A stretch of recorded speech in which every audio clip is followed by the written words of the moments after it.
together and also jointly purchase ammunition capabilities, partly to reduce stocks, but also to actually ensure interoperability between allies. And the unique NATO defense planning process is, I think, the best tool to ensure that allies are coordinated and actually provide the long-term demand messages to industry to ramp up production. Okay, we'll go to Associated Press. Just then. Thanks. Yes, Lorne Cook from the Associated Press. I have a question on infrastructure. Germany was, well, how can I put it? Deutsche Bahn had its communications cables severed over the weekend in Germany, cut off transport in the north of the country. We've also seen the leaks to the pipelines, obviously Nord Stream going to Germany. At what point do these attacks, do these incidents then become acts of war? And how does NATO respond to that as a collective alliance? You said the allies would respond, but how do you do that in this kind of instance? Thank you. Over the last years, NATO has implemented the biggest transformation of collective defense since the end of the Cold War. And part of that is to take fully into account hybrid threats, cyber threats. And therefore also stated a few years ago that hybrid and cyber attacks can trigger Article 5, can constitute an armed attack against a NATO ally. And we have stepped up both our work on resilience, the protection of critical infrastructure. We are conducting more exercises both on hybrid threats and cyber threats, and we are exchanging best practices, and we've also agreed guidelines on the protection of the critical infrastructure. All of this is about protecting, for instance, undersea capabilities or undersea infrastructure, pipelines, cables, but also, of course, energy grids, energy production, transportation infrastructure. Of course, I cannot comment on those specific incidents because there are ongoing investigations, and I think we need to await the outcome of this investigation before we make any final judgment. But in general, I can say that, of course, we are closely monitoring every incident that may constitute a hybrid or cyber attack against NATO allies. And we are ready to take the necessary measures if needed. Exactly what kind of measure depends on the nature of the attack, and we will never give our potential adversaries the privilege of defining exactly where the threshold for Article 5 goes. That will be a decision we make as allies, taking into account the precise context, the specific situation we will face if there is a hybrid or cyber attack against the NATO ally. Interfax Ukraine, lady in the middle there.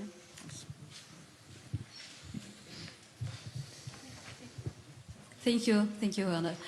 Secretary General, according to Americans and Ukrainians, yesterday's strike on Ukraine were planned in advance and nothing to do with Kerch Bridge, as Russian claims.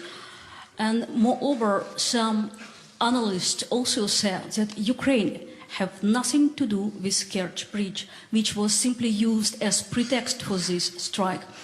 Does NATO share the same assessment? And do you think, is this a turning point of this war? What could it change on the battlefield? And some short follow-up to Terry's question.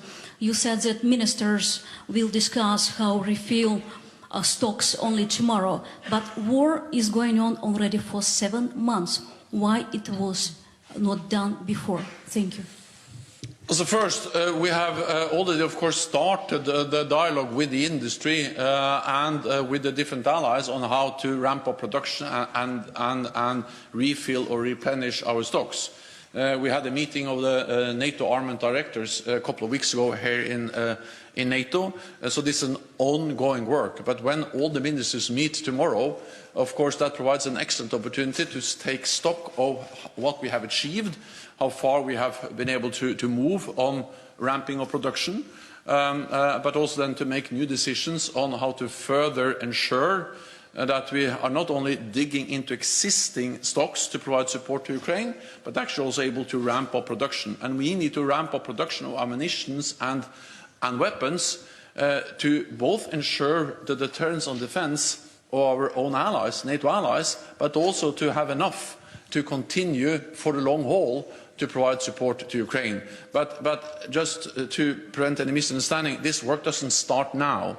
It has been going on for some time, but of course the longer the war in Ukraine continues, this work on with the industry becomes more and more important, because then they need the decisions, they need the NATO defense planning process, decisions, capability targets, to be sure that actually they can make the necessary investments to be able to produce more.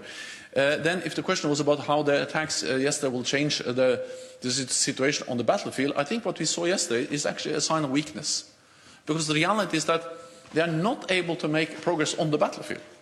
Russia is actually losing on the battlefield. They are giving up territory because they don't have the capabilities to stop the Ukrainian forces making advances.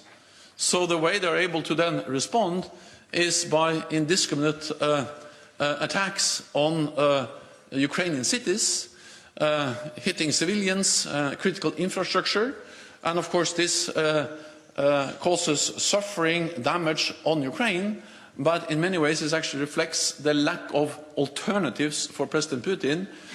They are losing ground, they have lost the momentum, and then they have to revert to missile strikes and air strikes in the way we saw yesterday and actually also today. Then the first question I will...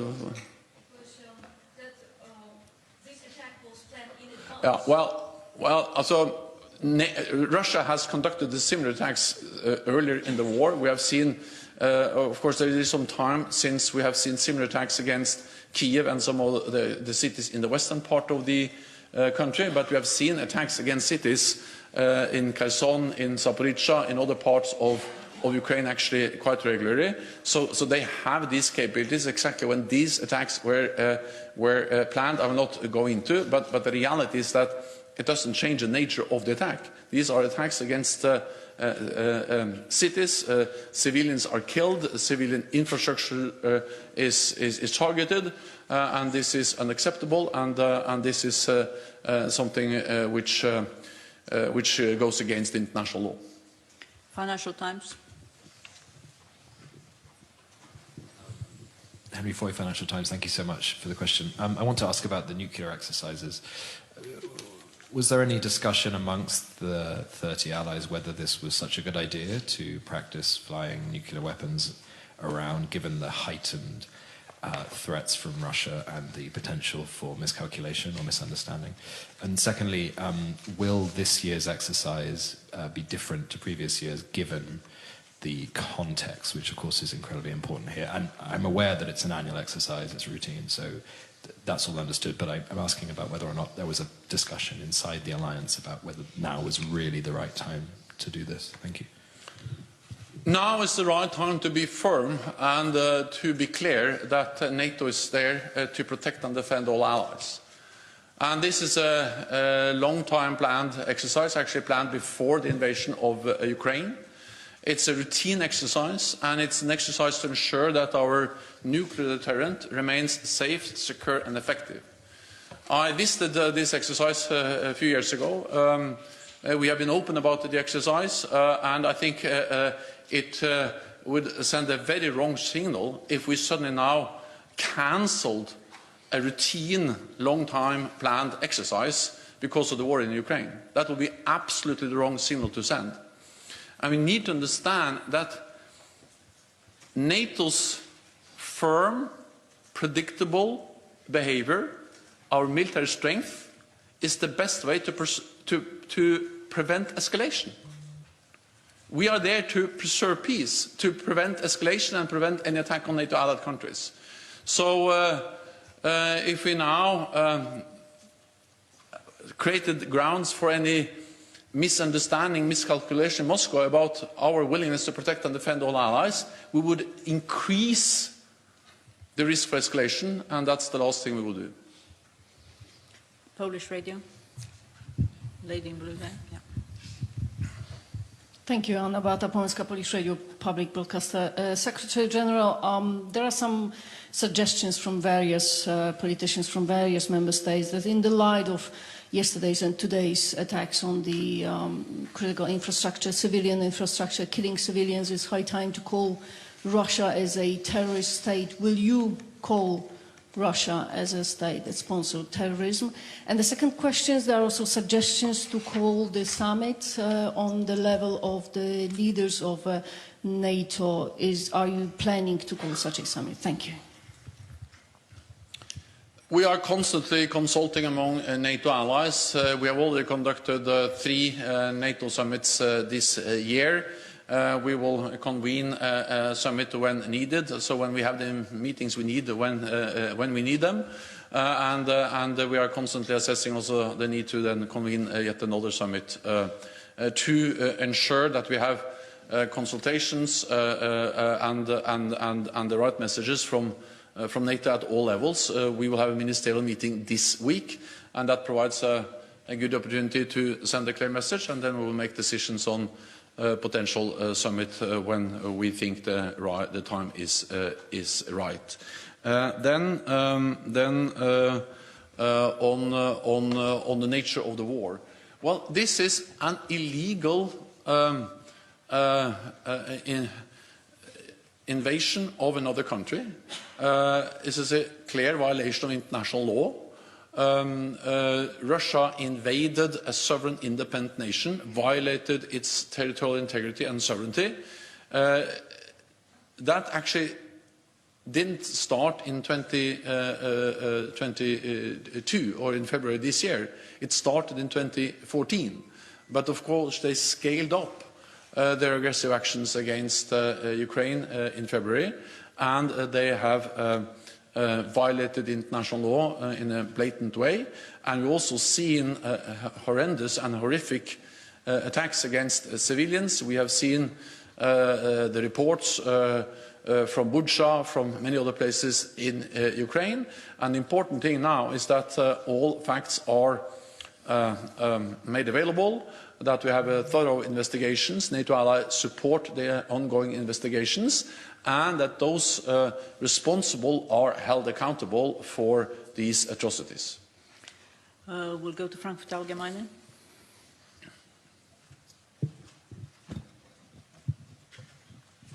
Thanks a lot. Thomas Guschka, Frankfurter Allgemeine Zeitung. Secretary General, 2 questions. The first one, is the bridge across the Straits of Kerch a legitimate military target in your view? And does that include a terrorist attack?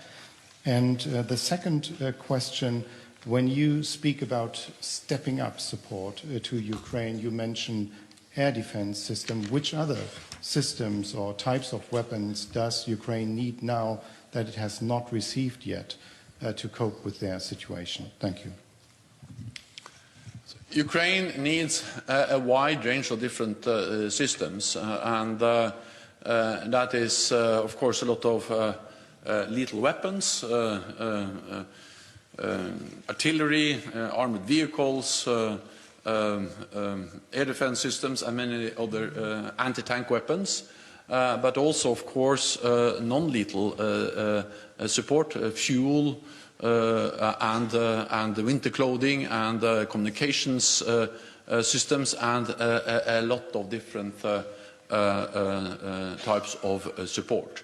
And that is the reason why it is also so useful to meet, because when we meet tomorrow in the US-led contact group for Ukraine, but also at the NATO Defense Ministerial meeting with Defense Minister Resnikov, we have the best possible opportunity to go into details, to discuss different lists and match these lists of needs from Ukraine with what NATO allies and partners are able to provide, and that is what has been going on in this framework for now several months, and also the reason why we have been able to mobilize so much support from NATO allies and partners.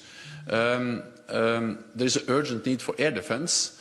but of course also many other capabilities, precision guided ammunition, HIMARS, and other advanced modern NATO standard systems. And we see that they're making a difference, and we see that the Ukrainian soldiers are able to utilize these modern systems in a very effective way, making gains on the battlefield. Then it's not only a question of adding more and different systems. It's also to ensuring that we have the fuel, the ammunition to existing systems. So since the war is continuing, logistics, resupplies of spare parts, ammunition, fuel to systems we have already delivered becomes more and more important.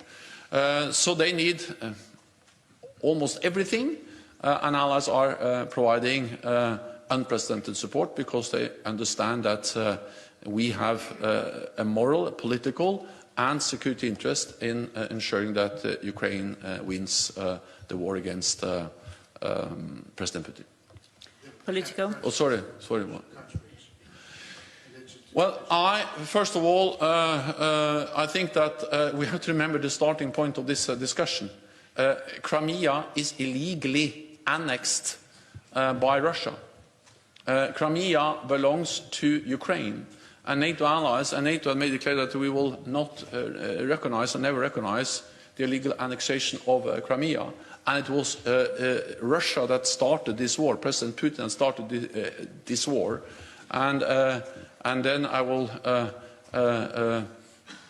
not go into who was behind the attack against that bridge. I will leave that to the Ukrainians to comment on that. Politico.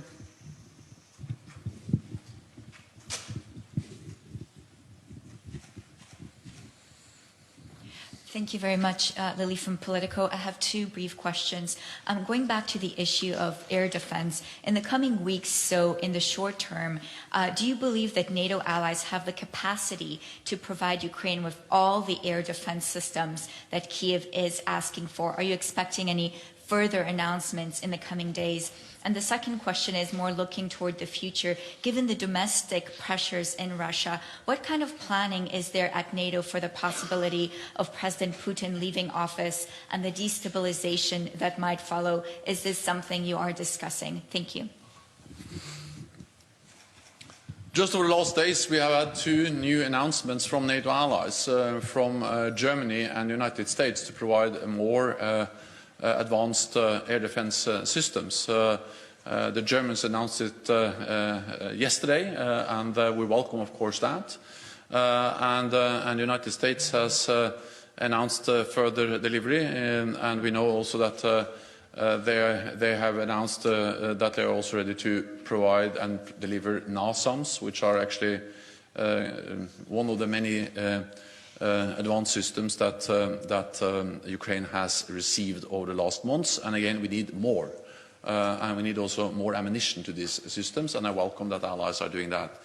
These air defense systems are making a difference because many of the incoming missiles were actually shot down by Ukrainian air defense systems provided by NATO allies. But of course, as long as not all of them are shot down, of course, there is a need for more. And therefore we are going to address at the meeting this week, tomorrow, with Defense Minister Resnikov, what type and how can we ensure not only the delivery of the systems as soon as possible, but also training, spare parts, and ammunition to their air defense capabilities. Then it was one more question. Yeah. You always. Sorry. First of all, I think that we just have to be prepared for long haul. I will be careful speculating too much about the domestic political situation in Russia. Regardless of what different analysis may indicate, I think what we need to do at NATO is to be prepared for all eventualities, and when it comes to Ukraine, be prepared to continue to support them. Nezavisny.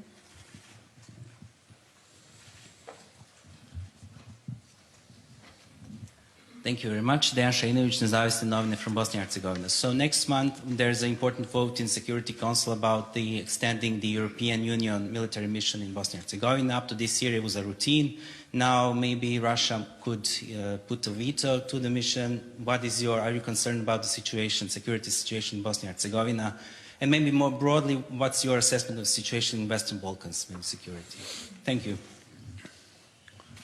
So we are, of course, following the situation in the Western Balkans very closely. We have several allies who are Western Balkan countries, and the part of the successful NATO enlargement over the last years has been actually with countries from the Western Balkans, including most recently North Macedonia and Montenegro.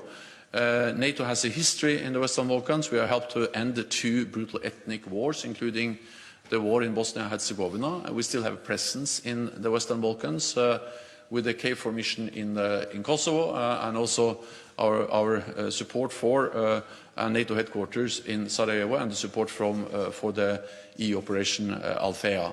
I will not speculate about whether the mandate for Operation EUFOR Althea will be renewed or not.